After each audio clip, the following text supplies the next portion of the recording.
রুমিন ফারহানা নিশ্চয়ই একটা বাংলাদেশের স্বপ্ন দেখে এই ফাইটটা করে যাচ্ছে, যে আমি আসলে, আমাদের প্রত্যেকেরই একটা স্বপ্নের জায়গা থাকে, অভ্যুত্থানও তো একটা স্বপ্নকে নিয়েই আসলে হয়েছে। আমি সেই বাংলাদেশের কথা একটু জানতে চাই, আপনি কোন বাংলাদেশকে প্রত্যাশা করেন আপনার কাজের জায়গা থেকে, ব্যক্তি রুমিন ফারহানার কাজের জায়গা থেকে কোন বাংলাদেশকে দেখতে চায়?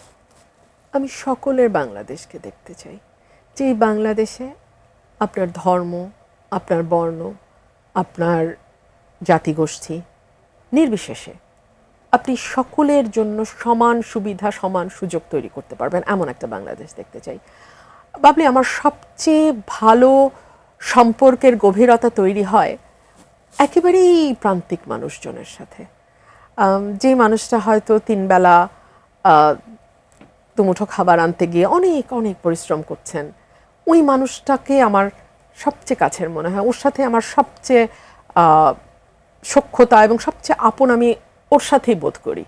সো আমার চিন্তা, আমার পরিকল্পনা সব ওই মানুষগুলোকে ঘিরে। এবং আমার দেশের মানুষ না খুব অল্পে তুষ্ট, ওরা খুব বেশি কিছু চায় না বাবলে, ওরা একেবারেই খুব বেশি। ধরুন আমার এলাকায় আমি এই কথা অনেক শুনেছি, আপা আমার ইউনিয়নের নাম নিছে, আপা এখানে উন্নতি করুক আর না করুক আমি খুশি, আপা আমার গ্রামের নাম নিছে, আমি এটাতেই খুশি।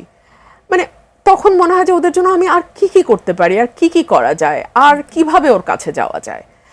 এবং আমি যখন ইলেকশন করেছি বাবলি, আমার তো সীমিত পয়সা, তাই না, আমি তো আর বড় গ্রুপ অফ ইন্ডাস্ট্রিজের মালিকানা না, আমার তো গার্মেন্ট ইন্ডাস্ট্রি নাই। আমার গ্রামের যেই মানুষটি হয়তো সারা জীবনে 50,000 টাকা জমিয়েছে, ওই টাকাটা এনে ওই টাকাটা এনে আমার হাতে দেয়, এবং কি লাজুক ভাবে টাকাটা দেয়, যেন টাকাটা দিয়েই ও লজ্জা পাচ্ছে।